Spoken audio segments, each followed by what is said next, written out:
Hey, everybody. Welcome to the Concealed Carry podcast today. Got Matthew here with me. Hello, hello. Yeah. I'm just adjusting some light stuff. I don't know. It's just overly bright today. It's weird. You're I a adjusted that shining last week and star. it was like perfectly dialed in. And now a week later, it's different. Nope. Whatever. We're going to forge ahead. Yeah. How's everybody doing? Well, I'm doing good, if you're asking. Yeah. Of course I'm asking you. It's our post-Christmas show so far, right? Our first one. So had a Show great between Christmas. Christmas and New Year's. Heck Yep, yeah. yep, yep. Uh-huh. Hello, Scott and Brian. Welcome. Thanks for joining. Guys. All right. I think this is going to be a good show. You dropped a big topic on me and the bunch of fancy and crazy words that I can't understand. So it should be good. But stick around. It should be important. It should be a good show. We're going to talk about some things that I can't pronounce and Riley can pontificate about, Oh, pontificate. which isn't Hey, you're dropping unusual, right? big words.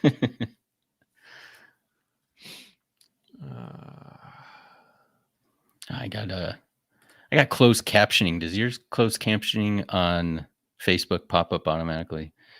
I hate. No, but I'm not looking at that right now. So, Hey, Kenny Pringle, first time viewer. Hey, Kenny, good to have you. Eric, Jay, what's up, man? yeah. Hey, Jay. You know Jay. Some of the best Indian food, if you like Indian food. Okay, sorry. I was taking care of a couple things there behind the scenes. Got things cleaned up here. I think ready to rock and roll. Kenny and Eric from North Carolina. Hello, Eric. I'll be in your neck of the woods here in a couple of weeks. Very briefly, I might add. Got to fly into Charlotte only to pick up a rental car and then pick up a bunch of other things to fill that rental car up with and then drive across the country. Riley's rosy face. Yeah, see, that's the weird thing. It's like the camera is like making things way more red than they actually are. You're blushing. I do have my grandpa's rosy cheeks. That's something that my grandpa was always known for, and I happen to have the same. But it's like accentuated today for whatever reason. Art from California and Mark. Thanks for joining, guys. All right, let's do this thing. All right. Yep. We're having a great discussion today. And we are kicking it off a little bit late today. It took us a while to get some things figured out. But we got to make sure we get done in time for me to do my episode with Scott Jedlinski. So there you go. I'm telling you guys right now that after I get off with Matthew at 4 p.m. Mountain Time, I'm scheduled to have Scott Jedlinski on. So that'll be another great episode. Mm-hmm. So let's do this thing. Here we go. In 3, 2, 1. This is the Concealed Carry Podcast, Season 4, Episode 23. And welcome to the Concealed Carry Podcast, part of the concealedcarry.com network, and brought to you by Excess Sites. Today is Wednesday, December 29th, 2021, as of the recording of this episode. I am pleased to be here with Matthew Maruster, my co-host and producer. Hey, Merry Christmas. We just got back from Christmas, so Merry Christmas and everybody who's listening. Hope you guys had a safe and blessed time with your family.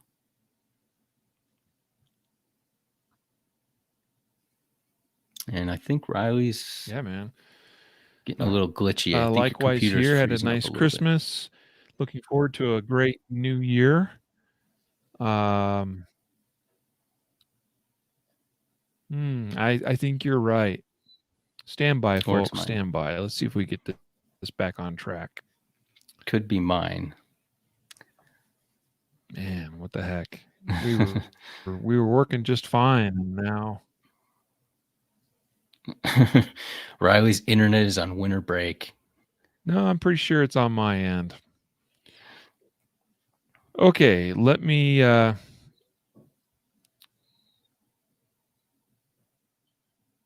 the problem is that it's winter break, and so I probably have like my wife and I think he was saying his whole family streaming Hallmark videos. Let's see, Dawsonville, Georgia. Hey, Joey. Yeah, so Riley's probably restarting his computer. But if you just tuned in, later on, once he gets his computer back up and running, the next episode is going to be with Scott Jedlinski. If you're not familiar with him, he is from Modern Samurai Project. Fantastic instructor. Everything you want to know about red dots and draw efficiency and all kinds of cool stuff. So stick around. That's 4 p.m. Mountain time. And yeah, I think we got Riley back. We were just talking about your whole family streaming Hallmark movies, and that's what's freezing up your internet. Yeah. So I think we just barely got that thing going as far as recording the audio part of the show. So let's just start again. Yeah, let's do it. Take 2. Welcome to the Concealed Carry Podcast. Part of the I was like, what am I saying? Take 3. Welcome to the Concealed Carry Podcast, part of the concealedcarry.com network. I am your host, Riley Bowman. I forgot to mention that this is brought to you by Excess Sites, our title sponsor. And I'm joined today by Matthew Maruster. That's correct. That's me. I'm back again. Yeah, we are recording this on Wednesday, December 29th, 2021. So if you're catching it after the fact, well, Happy New Year. We hope everyone is doing well and that you've had a wonderful holiday season, a Merry Christmas, and all of that. So here we are back for another episode. Excited to talk with Matthew about a topic that is becoming, I guess, a passion of mine. That's something I've been diving deep into in recent months, actually. We're going to be talking about how to see and what to look for. Really, a lot of things dealing with visual processing, which I think is a really important topic and something that's not given nearly the respect I think it deserves, especially when we consider the situations that we are often concerned with and talking about. So I'm looking forward to diving into that. It's actually, honestly, something that will probably come back, I think, as a topic in the future as well, as we break further things down. And I think there's just a lot of meat on the bone. So, but we'll see what we get to today. It'll be a great episode. Thanks for being a part of it with all of you. Today's episode sponsored and brought to you by Excess Sites. Not only our title sponsor, but also a sponsor specifically of this episode here today. And as we're talking about visual processing, sites are important. Sites are a relevant role in being able to see and interpret visual data. And if you need to use your gun, well, by golly, you need the best visual data you can get out of your sighting system. Now, I tend to carry and use a red dot optic most often these days, which makes things very simple and pretty easy to see and understand visually. But Excess Sights are also great sights. If you are an iron-sighted shooter, well, they make a great front sight with high contrast, high visibility, combined with a rear sight that doesn't get in your way. And that's one of the biggest things I look for in quality sights is I need high contrast, high visibility in the front and a rear sight that doesn't get in the way of that. I know I just said the same thing twice, but that's really what it comes down to. So check out Excess Sights, guys. Check out their F8 night sights, which are my preferred sight that I use. For me, the f8 night sights provide a little bit more of a silhouette on the target because they're a bit higher profile. So they just stand out to me a little bit better than, say, the newer line of sights from XS, which is the R3D night sights, which were specifically designed to be a little bit lower profile and also with a more traditional 3-dot arrangement, with the rear sight being 2 tritium sights on either side of the notch. The F8s just have a tritium vial on the bottom. So the lower profile and 3-dot sight arrangement specifically is one that they went to for getting law enforcement business, because some law enforcement agencies require, they have specific requirements regarding, it's got to be this type of sight made out of steel, 3 dots that are, night sight capable, and that sort of thing. And so, but they're also certainly appropriate for and just end up just about anybody. Now, here's the beautiful thing between the f8 night sights and the R3Ds, is they all feature high contrast, high visibility, brightly colored front sights with rear sights that don't get in your way, like I said. So it's more of a, do you want a high profile sight or a lower profile sight? And do you care about having 2 dots versus 1 dot in the rear with low light night sight capability? So for me, I like the F8s. A lot of folks like or really love the R3Ds. They've been getting a lot of popularity. And of course, there's other options as well available from XS Sights. Check them out at xssights.com.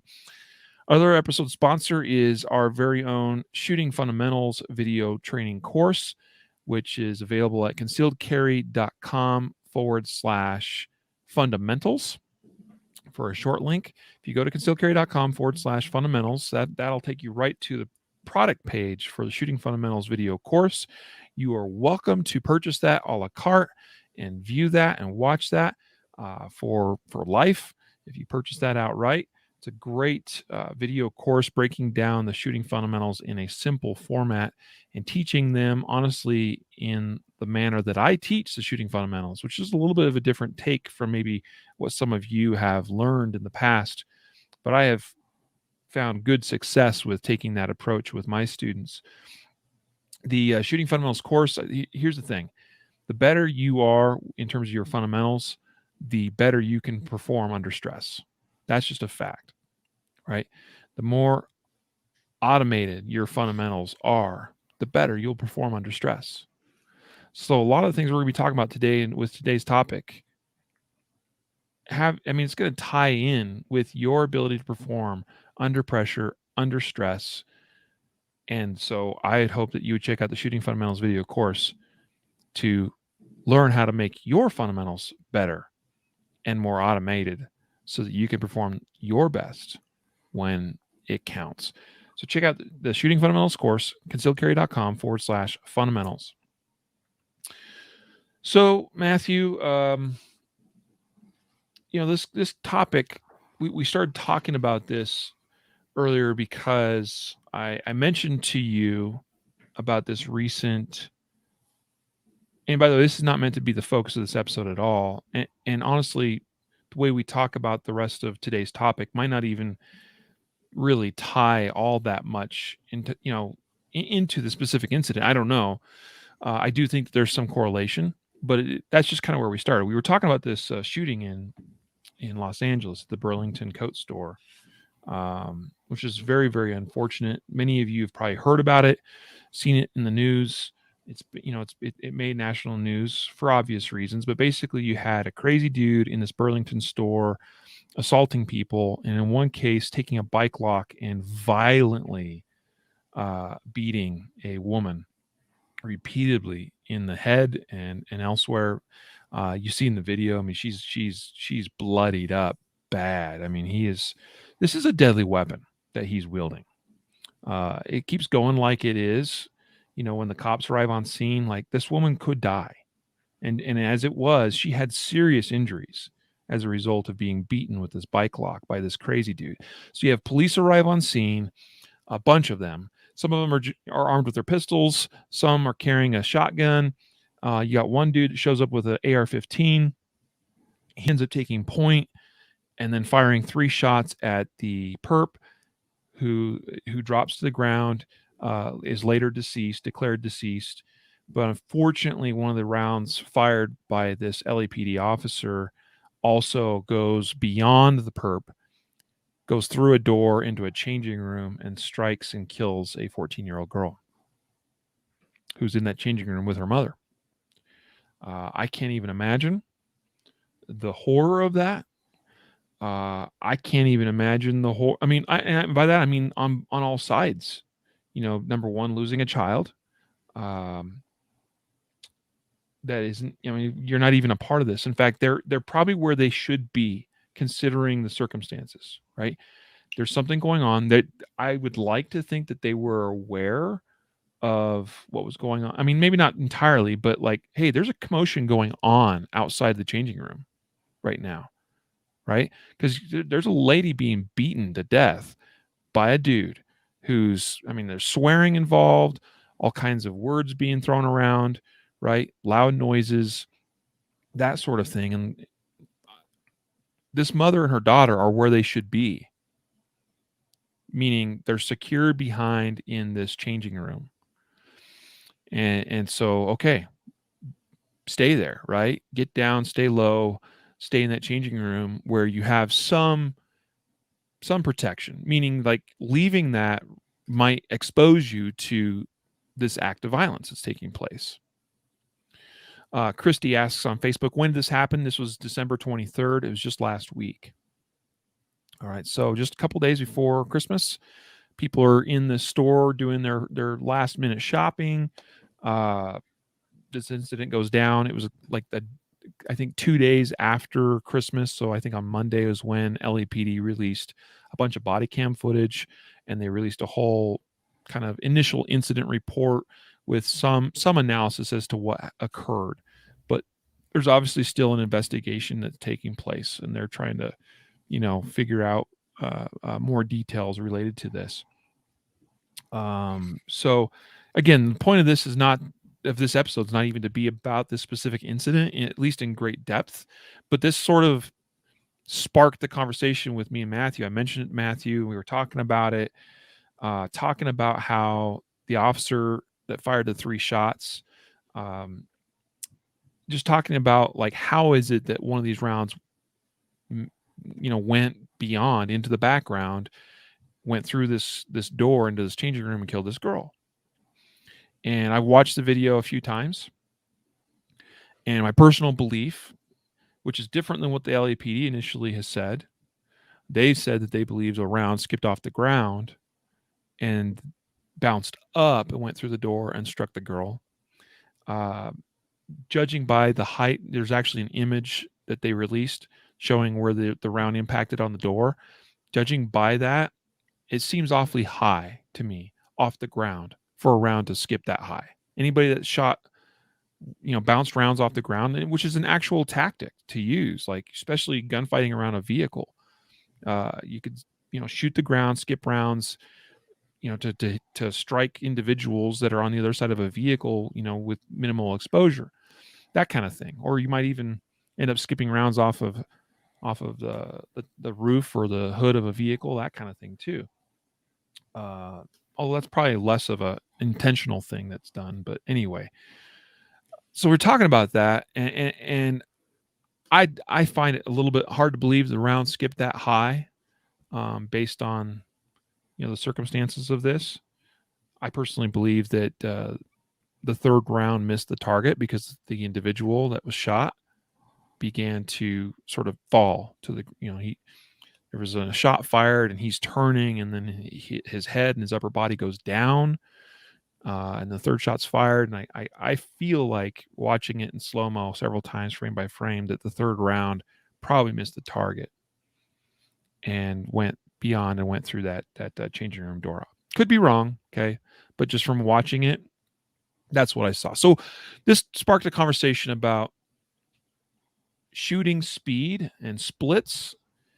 That's also not necessarily where we intend to get into today's topic. but more about the visual aspect and how quickly we can see things and how quickly we can make decisions based on what we see.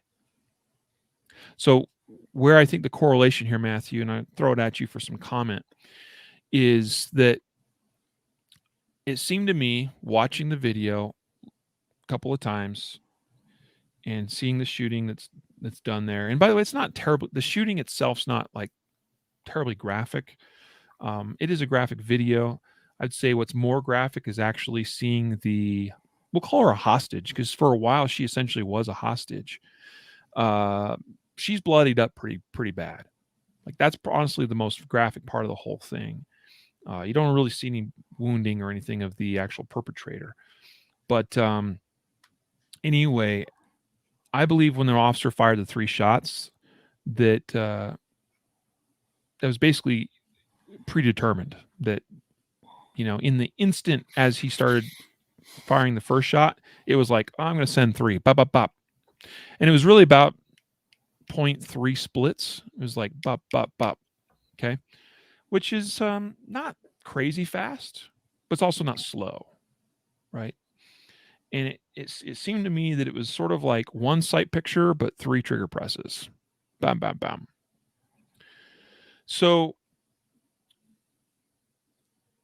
visually, what are we seeing? And then how is that tying into our decision making? And I personally believe that in critical incidents, that there should be a decision tied with every press of the trigger. Now, decisions can happen very fast. Okay. And contextually, things change based on circumstances, your proximity to your threat. Okay. How imminent that threat is, meaning, like, are they actively stabbing you right now versus are they about to? Or is a gun present and they are shooting you and you need to shoot? And like, all of this, the circumstances, all of that, the context can vary widely, and that's going to make things different from circumstance to circumstance. But as a general rule, I believe every shot fired should be attached to a decision making, and the decision making is going to be tied to visual information that we are bringing in.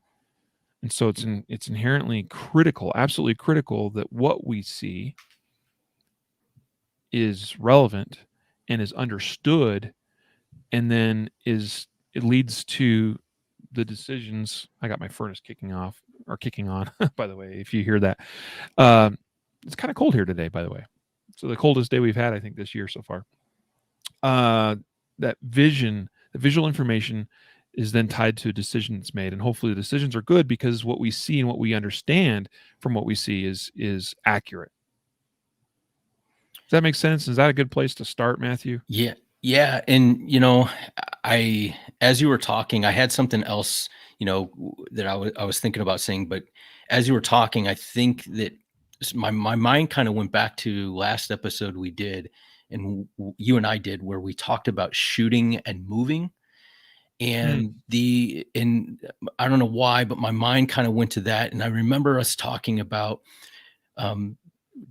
shooting at the cadence that we can shoot accurately and what we see. Like we press the trigger when we get an acceptable sight picture, not necessarily, well, I just need to crank off a certain amount of rounds as I move. And like, I was thinking of this because I recently saw on a post about somebody saying about, the argument between how do you train multiple strings of fire, where somebody say, oh, I trained 2 to the chest and 1 to the head.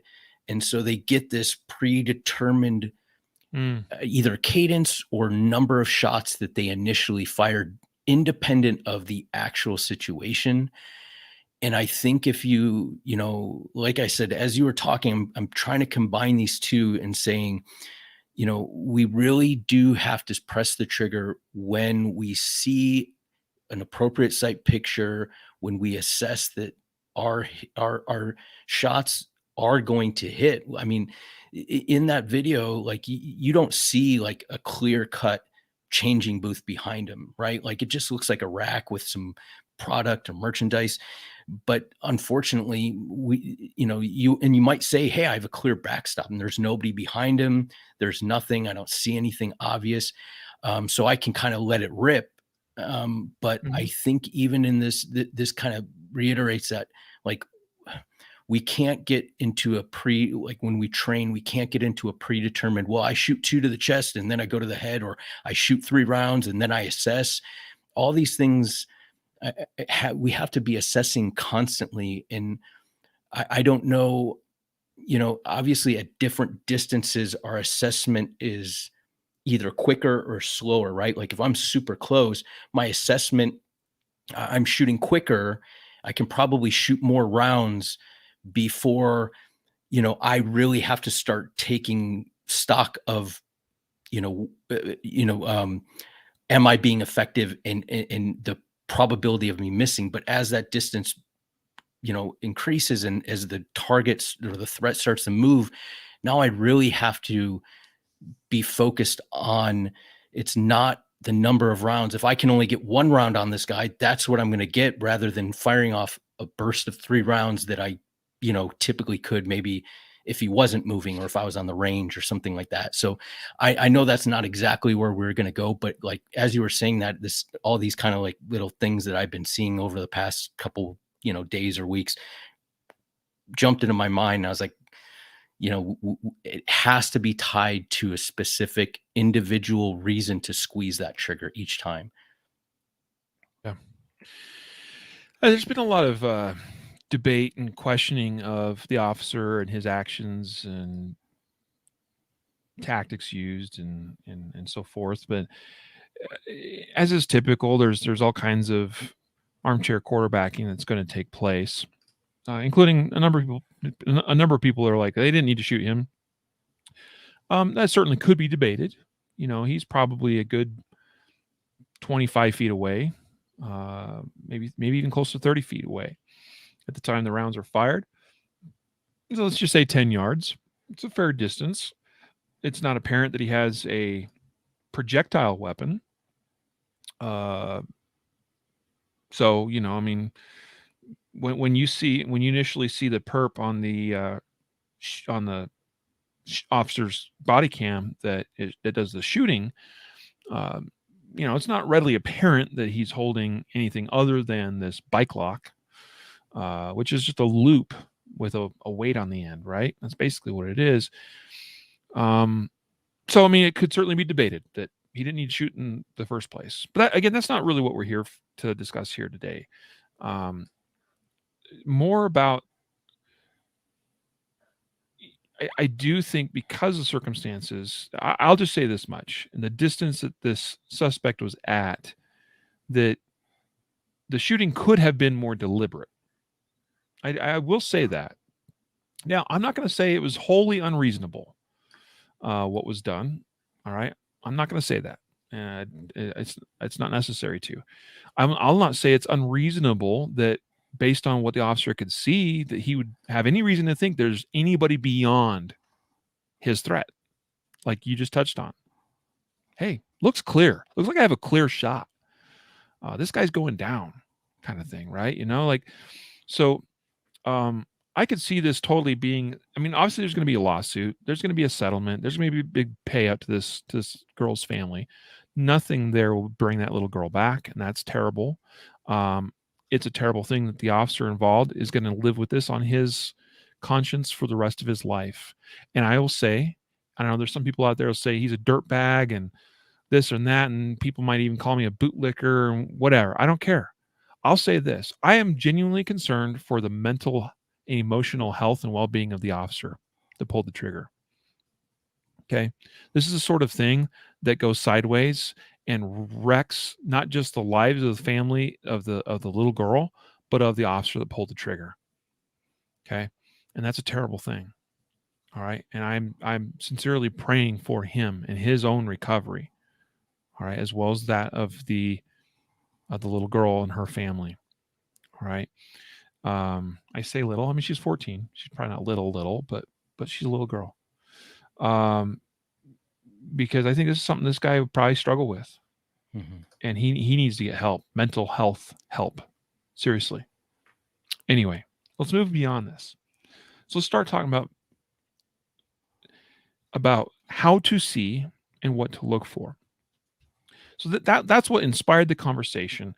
And so I started talking with Matthew a little bit about some of the latest science, if you will, on vision and visual processing.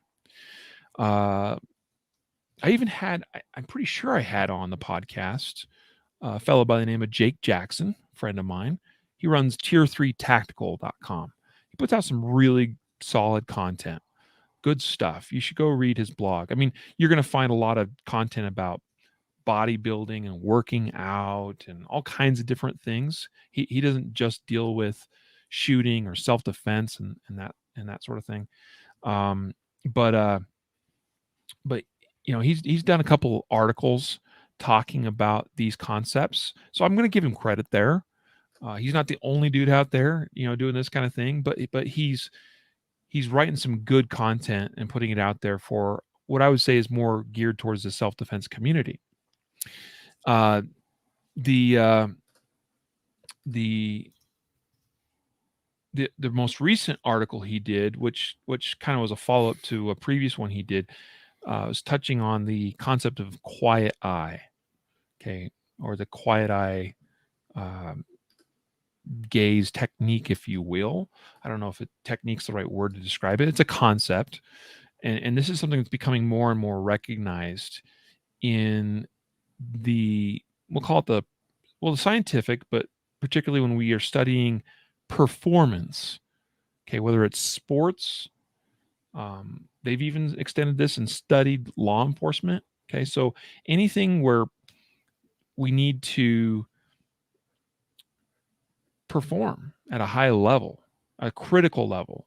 Again, this could be trying to compete at your highest level in whatever sport that you participate in. It could be performing at your best in a stressful life or death situation. And the concept that's come out of this is that people that perform the best have a unique gaze pattern.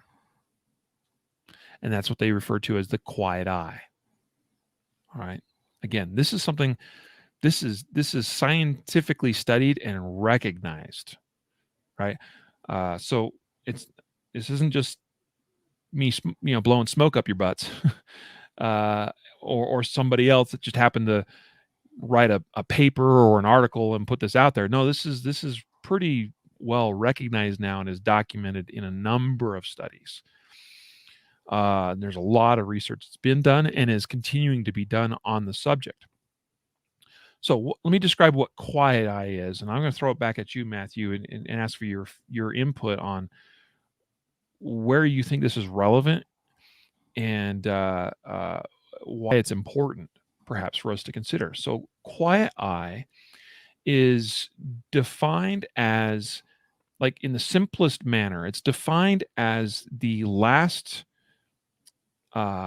fixation point for your gaze. And gaze is just a term, it's used pretty commonly in scientific studies and research just to reflect where you are actually looking, kind of what you're focused on. It doesn't necessarily translate perfectly to where your actual visual accommodation is at, which is really only relevant when we start talking about, well, the thing I'm looking at, my threat, let's say, or my target is here, but I'm changing my focal point back to, say, the sights, for instance. Because when we talk about, like, sports performance, we don't ever really when we are gazing at things, when we are looking at things, we almost always are also focused on those things, right? If I'm playing soccer, my eye is tracking the ball and I'm focused on that ball. If I am playing baseball or golf or tennis or whatever, like that tends to be what we do, is we have a certain place where our gaze focuses, both in terms of focal distance, but also what we're actually looking at. And that tends to be the same place. But when we introduce the variable of a gun with particularly iron sights, then that's where we start getting into this. Well, I was looking at this object, but looking through my sights and changing my focal plane back to my front sight, let's say. Now, there's a lot of science that I think is starting to become more readily apparent that focusing on your front sight is probably not the best approach for survivability. All right. And I don't know if we want to go down that road here today or not, but what we're talking about today, again, starting with this quiet eye concept, which is the point. So the last point of fixation prior to you commencing some sort of critical action. And it typically lasts for at least a duration of, I think it's 300 milliseconds is the threshold that they use. All right. But it's commonly and probably averages out to about around 900 milliseconds. So we're talking 0.3 second to 0.9 seconds, somewhere in there.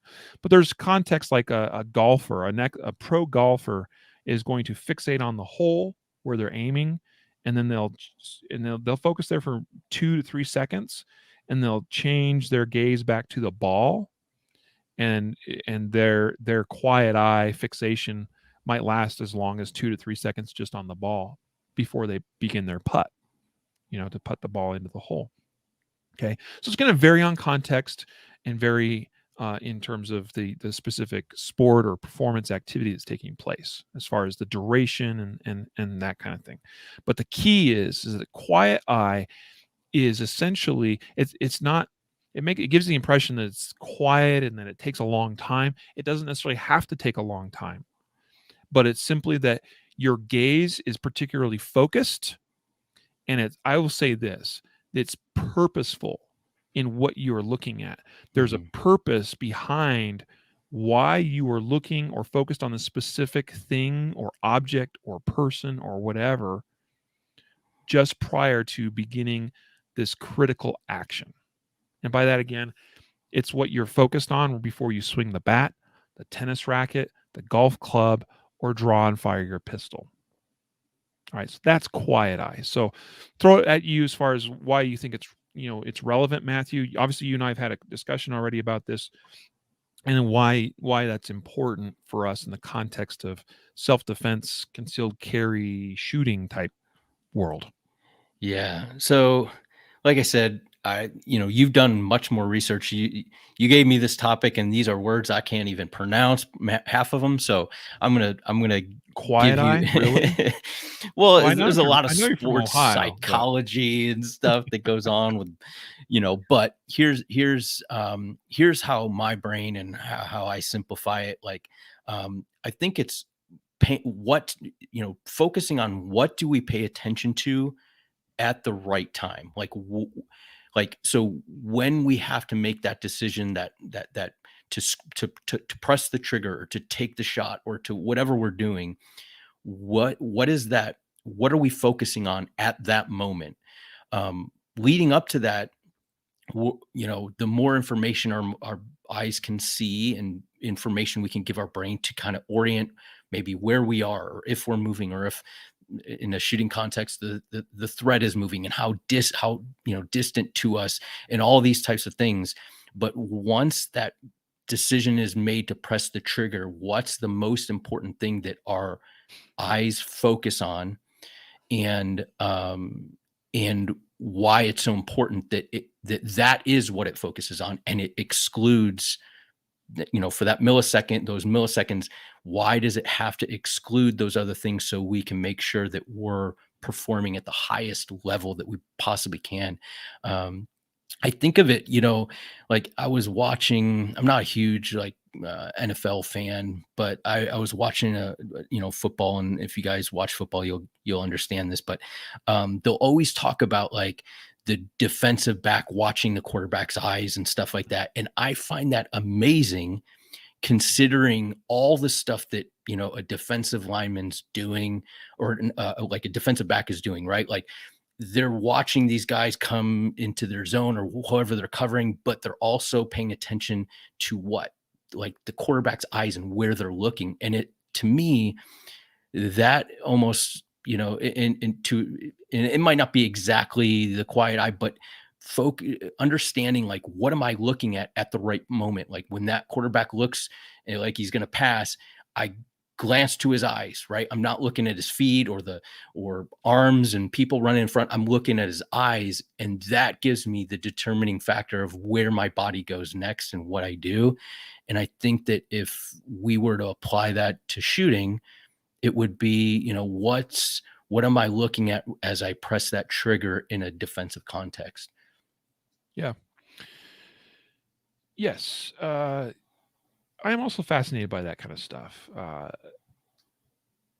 Again, the context is going to dictate what's important to look at, what's important for our gaze to be focused on.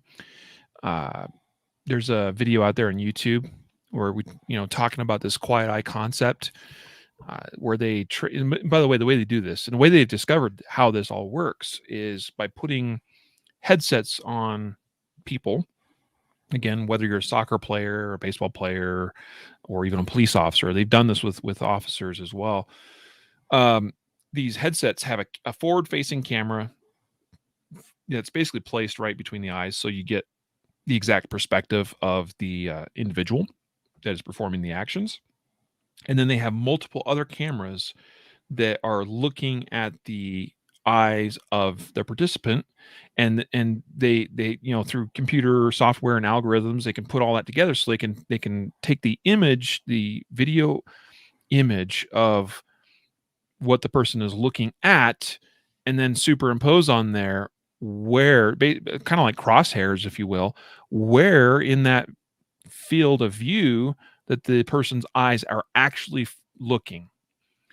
And it's very accurate, and what it reveals is very interesting. Okay, so let me give an example. The video out there of the soccer players where they do this with, and what they do is they take a pro level player and they pit him against an average level or beginning level player and more of a novice. And basically, like in the one case, they're like, hey, the pro is going to try to keep the ball away from the novice for at least 5 seconds. So they're just duking it out head to head. The novice is trying to take the ball away from the pro, and they're recording all of that and paying attention to what the pro is looking at versus what the novice is looking at. Okay, the two respective individuals' information. And then they reverse that, and they have at least that's what I recall. Yeah. And they have the novice, try to do the same thing, and then the pro is trying to take the ball away from them. What's really fascinating is the pro player, when he's trying to keep the ball away from the novice, he's looking down, he's looking at the ball, but he's also looking over at the opposing player, and you'll see his eyes shift from their feet to their hips, sometimes to their knees, back to the ball. Okay, and then you'll see occasionally the vision goes off somewhere else, and it's towards where that pro wants to take the ball. And if you pay close attention, like when you're watching this, you might be kind of initially like, oh, his eyes are darting all over the place, but you'll quickly start to realize there's a pattern. It's very purposeful. So the whole time he's not just looking at his ball, because he's obviously he's bouncing it back and forth between his feet. He's dribbling the ball, right? As a soccer player would with their feet, back and forth. But it's not just looking at the ball; it's very purposeful, and you could tell that he's strategizing, where and trying to read where the other player is going to go and where they're going to try to attack, if you will, to take the ball from him, and then he's reading their body movements to then determine the timing of when he's going to move the ball where he wants to take the ball. Okay. And it's all very directed and very purposeful. Then if you flip that around, you look at what the novice's eyes are looking at. In this instance, they're primarily watching the ball. The pro is moving that ball back and forth really quickly, and they're just trying to keep up. And so their eyes are like all over the place. And you'll notice it's very erratic. And usually what happens is because they are reacting to what the pro player is doing with the ball, their eyes tend to be behind. Like occasionally they'll lock on the ball, but then by the time they get a lock on the ball, a visual lock, the pro's already moved it somewhere else. And then their eyes are kind of dragging behind, trying to follow this around. But it ends up being very, very, very erratic in terms of the the novice's gaze pattern. So it's really eye-opening, because what it shows is that the pro's vision is the expert's vision is very directed and purposeful. Mm-hmm. And he specifically knows what things to look at on the other player's body to try to predict what they're going to do, so he can then plan ahead and proactively take a specific action. And again, you flip it around and it's all just pure reaction, and they're constantly behind the 8 ball. So apply that across over to a self-defense situation. Okay. Now, in a similar study, which was done with Dr. Bill Lewinsky of Force Science Institute and Dr. Joan Vickers, who is probably the foremost expert in this quiet eye theory. Her name is associated with all of the major studies I'm familiar with on the subject, or other studies refer to her studies. They did this with 24 police officers, 11 of whom were deemed to be expert police officers, and the remaining 13 were like fresh out of the academy. The experts all happened to be on a emergency response team. Consider it a SWAT team, if you will. And so they put the same equipment on their heads, and they stuck them in a force-on-force scenario, and they were just looking at and comparing the gaze patterns between the expert cops and the rookie cops. And a similar pattern emerged as to the soccer one I just gave, which is that their visual gaze was very purposeful and directed. And if you watch the video, which is published as part of this was published in a major journal. Okay. So this is legit stuff. It was not just like something that somebody did as a hobby. It was done as part of an actual research study. But you watch the experts' eyes, they're primarily focused on like the hands or arms of the suspect. Mm-hmm. Now, the suspect in this situation his back is actually turned to them, so they don't have a ton of information. And the situation is like this guy is arguing across a counter with, just think of it as any regular customer service type representative, if you will. And he's just arguing with them, and he's getting very upset and irate. And the scenario is that a few seconds before he escalates it, he starts pounding his hands on the table or the desk, and then he'll reach in his pocket, turn around, and face the officer. The officer had to determine in very, very split-second fashion, what's he doing? What's his intent? What does he have in his hands, if anything? A number of the times he would turn around with a gun in his hand. Other times he'd turn around with a cell phone in his hand. All right. So the numbers that come out of that are pretty interesting and eye-opening. That a lot of mistakes are made by the rookies, where they shoot the guy way more frequently than the experts did when he was just holding a cell phone. And other times where the threat turned around and had a gun and should have been shot, but the rookies were behind the power curve. Okay. Because they didn't recognize it quickly enough and were behind in terms of how, they're completely reacting to it. Contrast that with the experts. Their gaze was very focused on specific parts of the suspect's body, and when he turned, they were basically, they were ready, and they quickly gathered the necessary information, and more often than not were correct in reading that, oh, that's a gun versus a cell phone, and then of course, applied the appropriate level of force. And when you look at the gaze patterns of the rookies, it's erratic, and sometimes not even looking at things that are relevant, like darting off to random places or looking at the chest of the perpetrator instead of, at his hands and things like that would actually tell them something useful. And it just seemed to be a lot more of an erratic pattern versus the experts were very purposeful and directed. So what this leads to is that the experts see what's relevant in terms of information sooner, which allows them to then have more time to act and make better decisions. Yeah.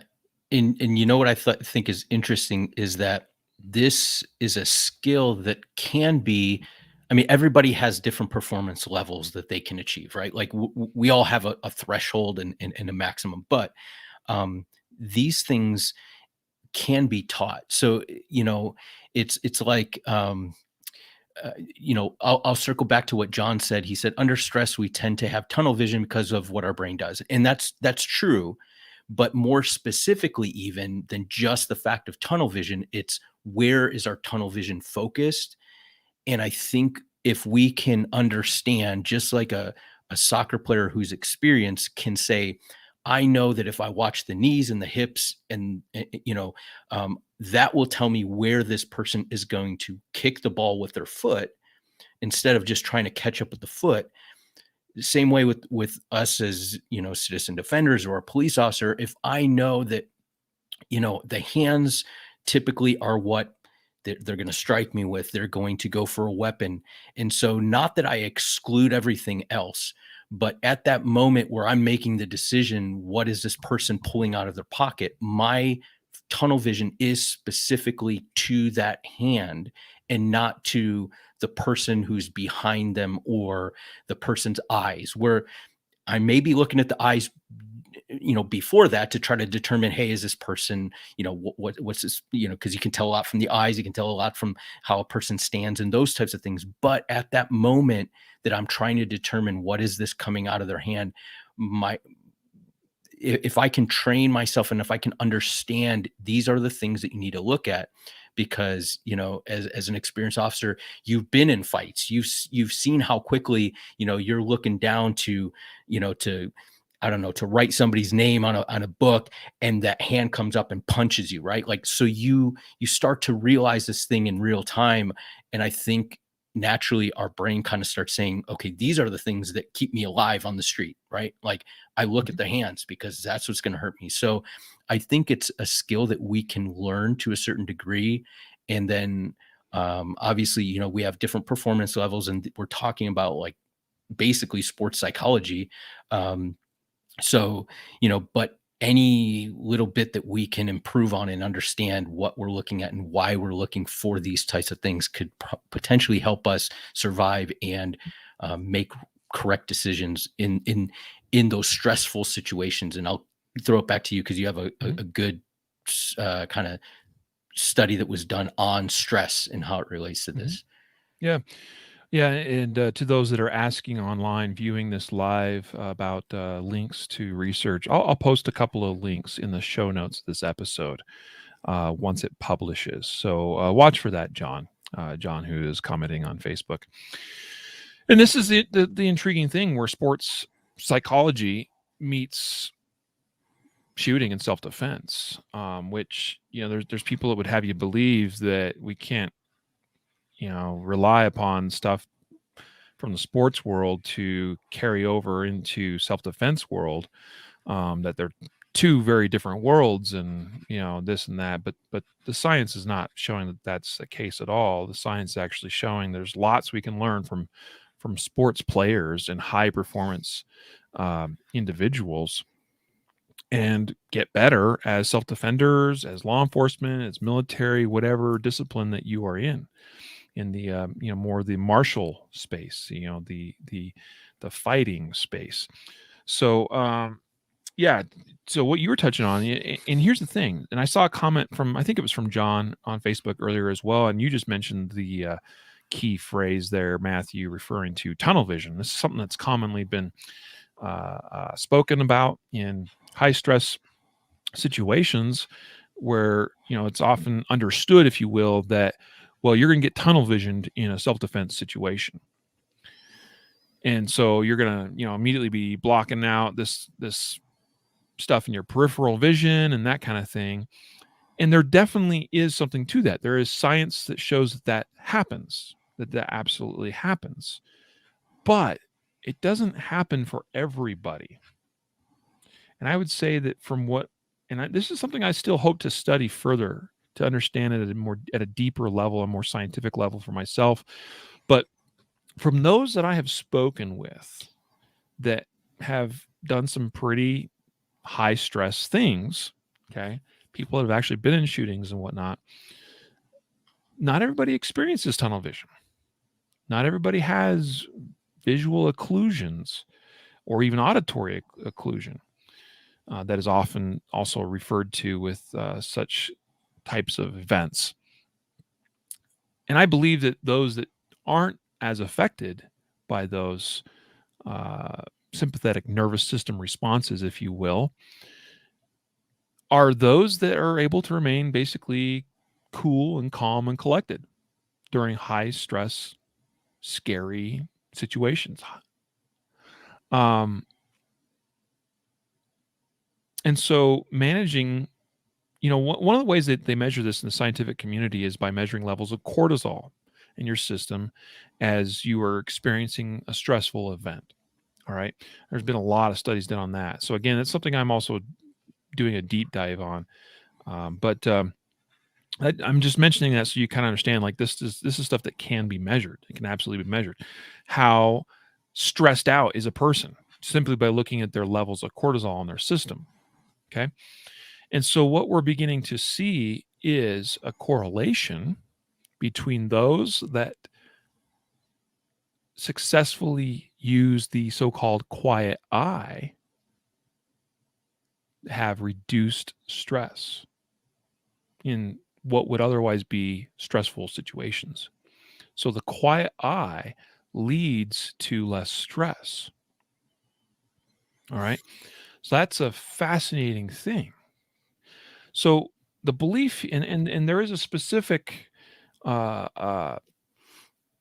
research paper that you, I think, what you were referring to just a moment ago, Matthew, that actually discusses this and bridges this gap, if you will, between these quiet eye theories and specifically this research paper was looking at law enforcement officer stress.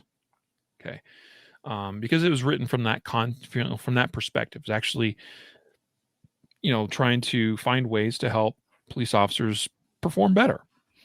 And so I will make sure that link is posted in the show notes of this episode as well. That's a good one. And actually, I think that one's referenced in the other one that I'm going to also share in the show notes. But basically, quiet eye. Okay, so the ability to be focused and directed and be purposefully looking for cues and things to begin formulating a plan and making decisions specifically reduces stress for the individual in a high stress situation. That's phenomenal. So the belief is by teaching people how to develop their so-called quiet eye, how to see, and what they should be looking at and focused on can also become its own form of inoculation to stress. That's a fascinating thing to explore and to consider. So many people get so, and here's the thing. I've believed for a long time, because there's evidence of it. A lot of times people will say something to the effect of, well, you don't know what you're going to do when you're actually in that situation. Well, that's generally a true statement because you don't know exactly what you're going to do because you've never been there, done that before. But I do believe that we can train and learn certain things that will be good predictors of us being able to perform under stress. And this is one of those things, I believe. I believe if we learn how to see and visually process information the way we should, that we develop this quiet eye, that we therefore will be able to better predict a higher level of performance under stress. And the science is leading towards supporting that. So, yeah. Go ahead.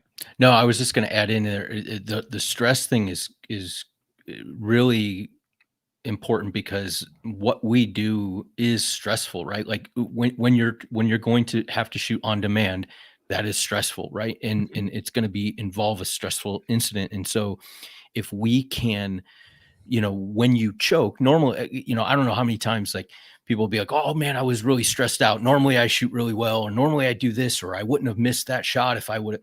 And it's like stress does a lot of things to make us choke and to make us kind of like not do the things that we should do, right? Like, and just minutely, instead of focusing on our sights, maybe we, because we want to move to the next position really quickly, and we take our attention off that sight picture, we start moving just before we should, and we miss the shot or something like that, right? And so that stress of wanting to get to the next point causes us to not do what we know that we should. And so if we can reduce the stress of like everything else, kind of calm that stuff, and we know what we're looking at, this is what's kind of like we're performing better because we know what to focus on. Because we've practiced it, and so I think that is an incredible thing that I didn't realize until you had told me before the show about that study. And that's just, to me, that's like, that's important information. Very much is. It could be life changing for, well, many of you listening to this, but also those that really need it on a day-to-day basis, specifically those that work in law enforcement. Some of this goes, ties in with, again, we could go really deep on some more psychology related stuff and more things again that I've been studying in recent months. But for instance, like we could talk about how there's kind of like two, I don't want to say halves, but there's like two parts of the brain. Because when I use the word half, people immediately think left brain, right brain, that kind of thing, and it's not always quite that straightforward. But there's a couple of schools of thought, if you will, on there's what's called top down processing and bottom up processing, which ties into those are both explicit and implicit processes, both those that are looking more outward and being more outward, more directed by the individual, versus things that are more inward. Okay, so some of the factors that build up stress are very much internal ones. Just as a simple example would be fear of failure or fear of the unknown, are two very simple implicit processes which are typically associated as being bottom up processes or ventral processes versus the dorsal part of that. Okay, so I'm going a little bit deep with this, but what this means is that, like, for instance, you're involved in a situation and you're trying to read the situation, but you don't know what's going on. Just the unknown can be its own failure point, in your mental process, that you're like, I don't know what's going on. I don't know what this dude's doing. I don't know what he's about to do. And therefore you have no plan, you have no direction, and that will create its own level of stress because you don't know how to deal with that. Okay. Versus if maybe you don't know all the answers, but what you do know is this person a threat? Does he have a weapon? Is he threatening me with anything? That kind of thing. What do I need to be concerned with? What do I need to be focused on? What do I need to be looking for? What do I need to be watching? And that in itself can create its own plan, if you will, in that, hey, if this or this happens, then I do this in response. And I'm looking at the things that are going to tell me what he's going to do or might be about, what his intent to do or what his intent is. And so that's being more outwardly goal oriented or focused in reading a situation, trying, and look specifically looking for the things that you need to be seeing to give you the decision making information, right? So, and not worry, and not being lost. It's the difference between being lost and having a plan, essentially. So I know some of this may not be making perfect sense, and partly it's because I'm trying to talk around it in a general way versus like really just talk about it, because it's not the point of today's episode, and we're actually running out of time too. So, but as far as things we should be looking for, well, we've talked before on the podcast about pre-attack indicators. We've already talked in this episode about looking at hands or arms or specific body language sort of things or cues. I mean, if you see the shrugging of a shoulder and the elbow coming up, well, that ties in with someone drawing a gun from from their waistband pretty predictably a lot of times. Now, it might be that it's a phone coming out, but you see this, you immediately, then your vision needs to go to the hand, right? And you know already where you need to be looking. Okay, because then you're seeing as it comes out, what is it? Okay. And that's very relevant. Yeah, looking at the face, looking at the eyes can give information, but if that's the only thing you're focused on, then you're probably missing out on a lot of other information, right? So that's what this was kind of about, was having the conversation about how to see, but also what to look for. And we could have gone deeper in that, and again, we can do that even further in another episode.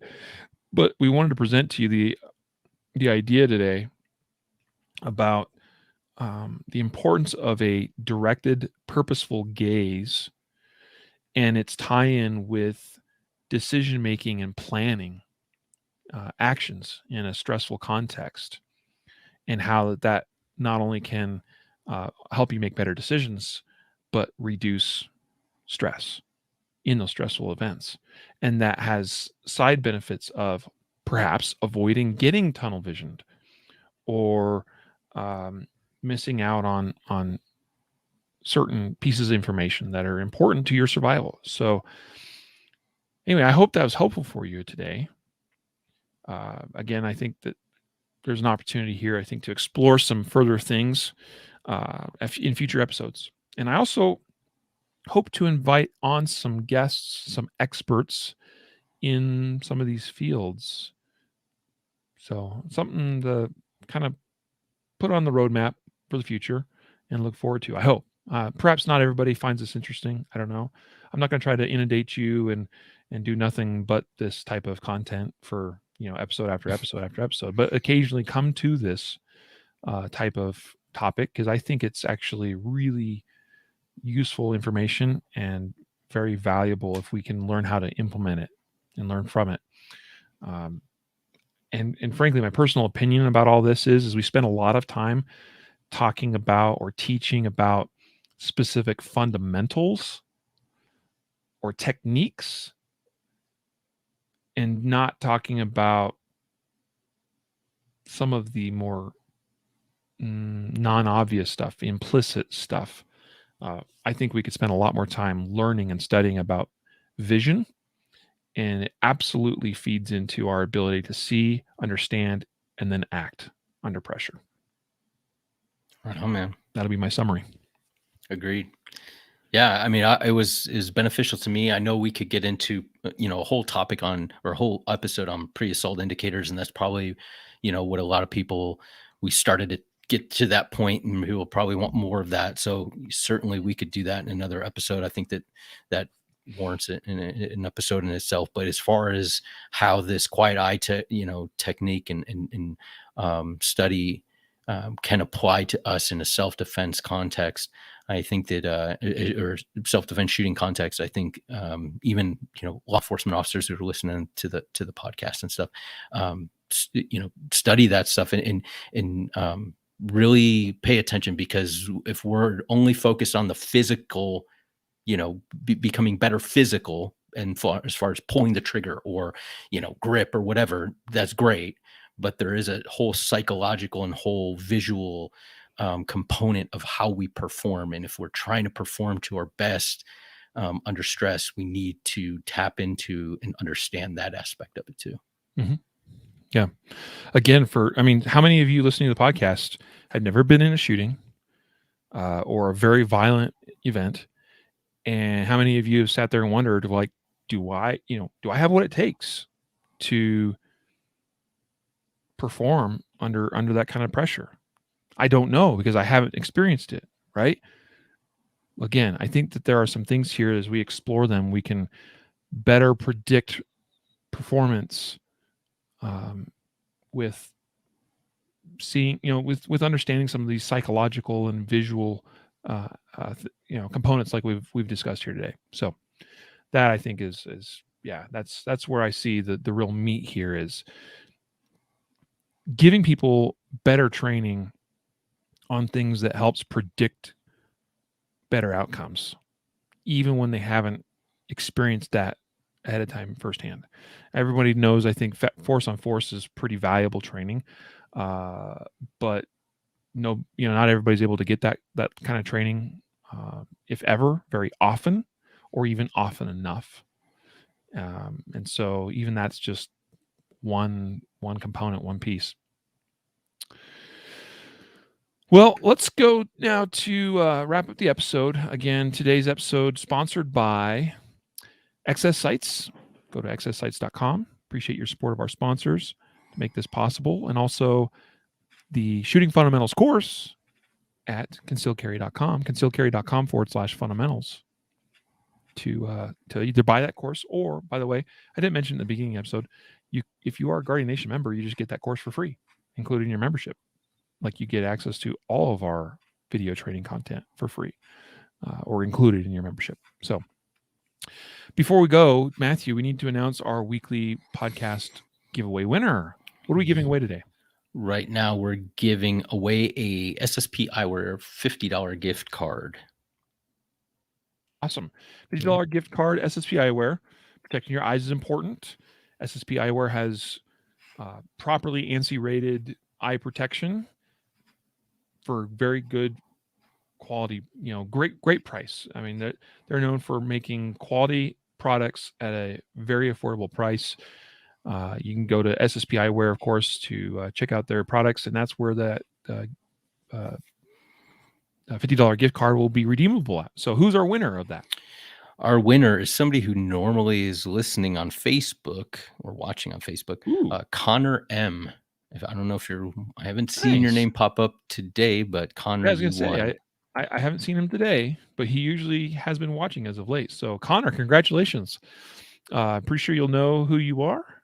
And I hope you get some good value out of that $50 gift card. So congrats, Connor. What are we giving away next week, Matthew? Next week, we're giving away a Ready Up Gear ear clip, belt clip for your hearing protection. It holds so if you're like me and you always lose your hearing protection when you're out on the range, or you leave it on something, or it's on your head, clip that thing right on your belt, and it's right there for you. Awesome. Great. So make sure you sign up at concealedcarry.com/podcast prize to make sure you're included in next week's giveaway. Well, guys, we got to wrap it up and let you go. So, Matthew, thank you for doing this with me. Thank you, sir. Thank you guys for listening. And so, folks, until next time, a reminder to train right, train often, and train safe so you can fight hard, fight fast, and fight true. Take care.